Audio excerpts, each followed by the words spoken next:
Hi, my name is Kola. My full name is Kola Anthony Scott II, but you can just call me Kola.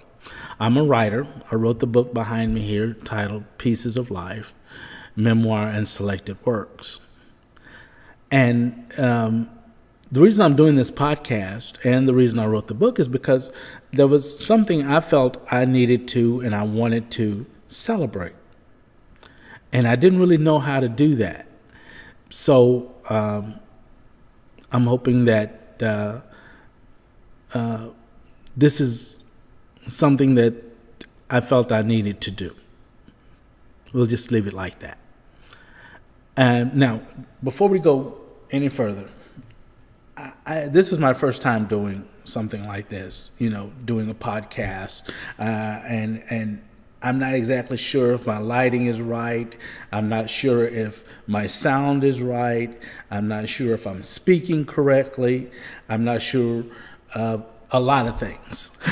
But I'm hoping that you'll stay with me and you'll stick with me and you'll listen to my story and that you get something from it. That's what I'm hoping. So I'm just gonna dive into the story. It was January 10th, 1997. It was a Friday. It must have been about 2 in the afternoon. I was rushing off to work, rushing around my Staten Island apartment and getting ready to go to work, trying to get my clothes together, trying to make sure I have everything I needed, in my backpack or whatever. And the phone rang. And first I was just going to ignore it because I figured, well, the answer machine will get it. I'm not going to worry about it. But it continued to ring. And then the answer machine picked up and they called me back and it rang some more. And so finally, I said, well, maybe there's something wrong. Maybe I better answer this. So sure enough, I picked up the phone and it was my doctor. And he says, I need to see you today. And I'd had the same doctor for several years. And he was always a good guy, happy-go-lucky type person, always smiling, laughing, whistling, humming, And so today, though, on that particular day, he was very serious on the phone with me. And he was telling me that he needed me to come in and he wanted to see me right away. I kept telling him that I didn't really have time to see him today because I had to go to work. And he insisted. And I said, well, what's going on? What's wrong? Why can't you tell me on the phone? And he's telling me, well, this is something that I need to tell you in person. I need you to come in. And so that way I can tell you what's going on. And so as we went back and forth, I got frustrated, and finally I said, well, just tell me what it is, and then, and I can deal with it. And he said something like,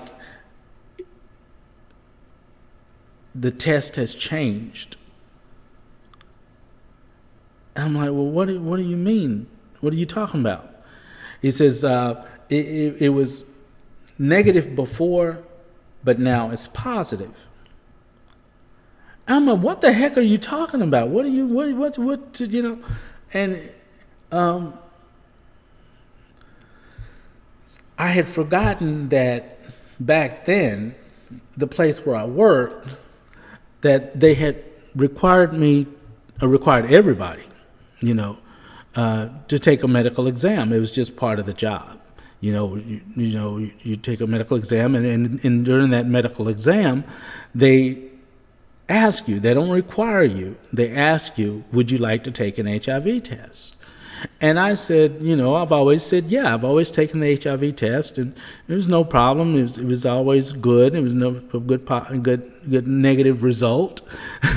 And so I didn't even think about it. So I took the test and basically had forgotten about it.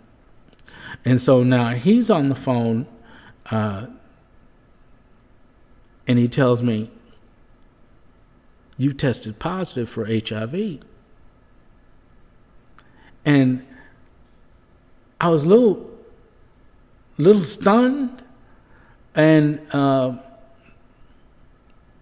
I knew what he said. I heard what he said, but I didn't really want to hear what he said. I didn't want to acknowledge what he said. And so I kind of like went into it for a little while. I kind of went into my own little place, and he said, or did you hear what I said? And I said, yeah, I heard you.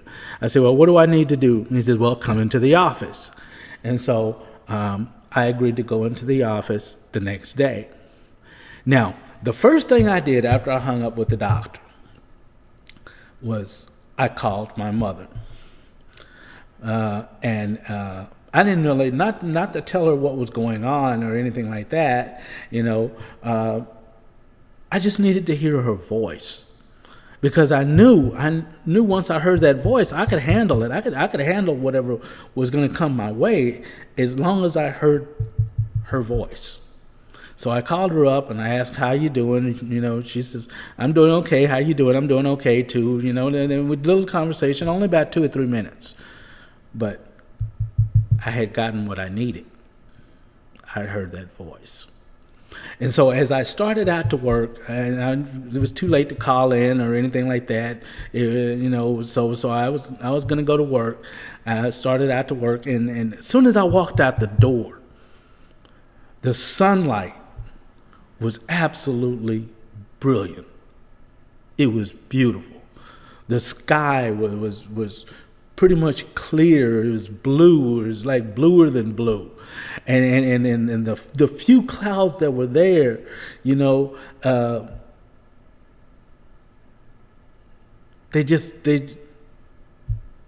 were so beautiful.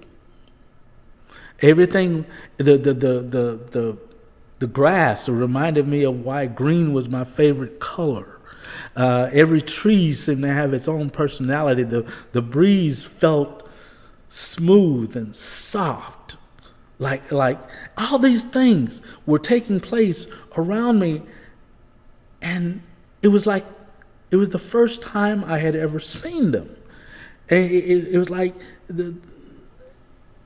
and so I continued on my way to work, and I continued observing things that were going on around me. I got on the Staten Island ferry. As I said before, I was living in Staten Island, so I had to walk down to the Staten Island ferry to catch the ferry into Manhattan to my job. So I walked down, got on the ferry, and as I got on the ferry, I smiled at people. I looked people in the eye. That's something that you got to be careful with in New York. You don't go around looking everybody in the eye, else they think something is up, something is going on.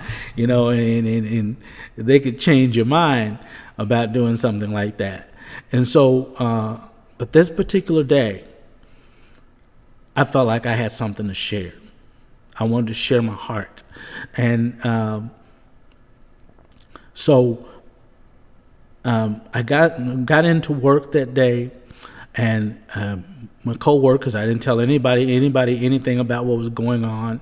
I was my usual self, laughing, talking, blah blah blah, and every guest. I worked in a 5-diamond hotel, a very popular 5-diamond hotel in Manhattan, and I was a bellman there. That particular day, I went above and beyond, whether they gave me a tip or not. I went above and beyond for every guest that I was in contact with. And I just felt good. I don't know why. It seemed like I would be feeling bad, but I felt good. I was alive. And I think that's what was the realization that I came with, that whole thing had brought to me, was that I was alive. And so the end of the night, when the night was over, I walked out of the place where I worked, and I looked at those New York lights. They were blinking and sparkling and like diamonds. It was so beautiful. And like they were saying, it was like they were saying, you can do this. You can beat this. you know. And as I continued to look at him, I was like, I can do this. I'm going to fight this. I can fight this. I know I can. And not only am I going to fight it, is I'm going to win. You know, it's not going to get the best of me. And so the next day I went into the doctor's office, and he did his test and so forth and so on. And he set me up with some different specialists, you know, to try and, you know, find out what kind of medications I should be on and all this kind of stuff like this. And one of the things, the specialist that he set me up with was a psychologist. And the psychologist suggested that I go to this meeting. People who were dealing with HIV and AIDS. And so I agreed to go to the meeting. So the night that I decided to go, it was this huge building. What I remember, it's a huge building, and there must have been between 80, maybe even up to 100 people in this room. And I kind of like set off to myself. And but then this couple that came along, and they sat in front of me, and they were talking, and then and one of them started crying, and then he started talking about you're dying and death, and I'm not exactly sure what he was saying, but all I heard was death and dying, and I was out of there that quick. Nope, I don't even want that anywhere in my mind. I don't want to hear that. I'm not going to do that. That's not. I don't even want that anywhere in my brain. And so I left maybe after 15 minutes. And when the therapist strongly suggested that I go back, I got another therapist. I got another psychologist, because I wasn't going to put myself through that. And so anyway, they did. I had, along the way, I had picked up this magazine article and it talked about this place in Atlanta, Georgia, called the Grady Institute. Now, I read this article, and they were talking about the wonderful things that they were doing with HIV and AIDS and so forth.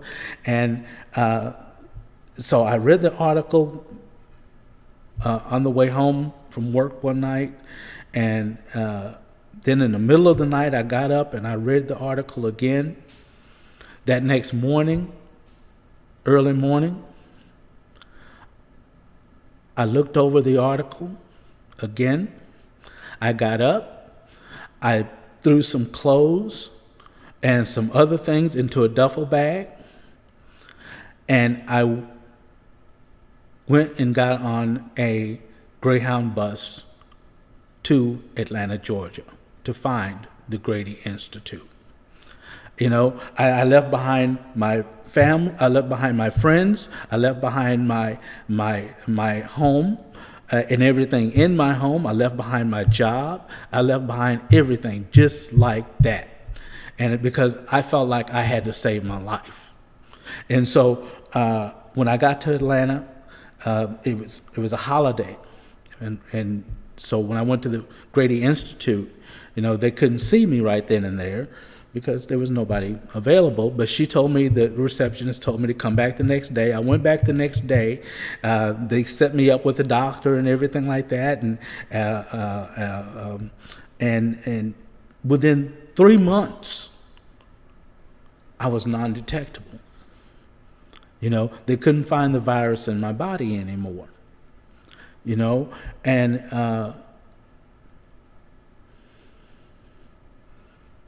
I know how lucky I was. You see, I know how lucky I am to be sitting here today. And see, and one thing I want to make clear about this whole thing, you see, because a lot of people sacrificed, a lot of people gave their life for me to be sitting here talking to you today. A lot of people gave their life for me to be here. And God dog it, a friend of mine asked me, he says, well, why does it have to be, why does it have to be video? Why can't you just do a voice? And I said, because I want to put a face on it. This is a real person right here. This is a real person who went through that, a survivor of that. That's an accomplishment. That's a blessing. And that not everybody received. I have many friends who are not here today. I've lost many friends along the way. And I know how fortunate I am to be here right now. And to me, that's a reason to celebrate. That's the reason I wrote the book. That's the reason I'm doing the podcast. Now, the podcast is not going to be just about HIV and AIDS. You know, it's what sparked it, but that's not. It's really about life. That's what the book is about. The book is about life and how life can come along and all of a sudden change you, and wind blows and change you in a totally different direction. That's what the book is about. And it's bits and pieces of my story, of my personal stories, and there are stories that I've written, fictional stories that I've written, that are also in the book. But I'm hoping that you guys stay with me. You know, I'm hoping that you share with me. I'm hoping that that I want to hear your reaction to the story that I just told. I want to hear your stories. I want to hear your concerns. I want to hear what's going on with you. It doesn't have to be, dealing with HIV and AIDS, of course. Whatever you're dealing with, I want to hear that, and we want to be able to discuss it here. Now, the next story thing that I'm going to do, I'm not sure yet. I'm not sure what I'm going to follow this up with. I haven't thought that far ahead yet. I just wanted to get this first one done, break the ice, get this one done, because I deal with a lot of heavy subjects and issues in that book. But this one was probably the most difficult, and I wanted to get that one done first. And so I'm hoping that you stick with me, you stay with me, that I want you to like. That's very important. You hit that like button. I'm hoping you hit that. I hope you subscribe to Pieces of Life with Kola Anthony Scott II. I'm hoping that you stay with me, and I hope that not only do you tune in, but let's be friends. Let's not just like friends on Facebook. But share with me, and I'll continue to share with you, and I'll continue to try and be straight up with you and honest with you, but that's it. So thank you so much for listening to me today, and I hope we'll see you next time. Thank you so much. This is Kola Anthony Scott saying, have a wonderful life. Thank you. See you next time.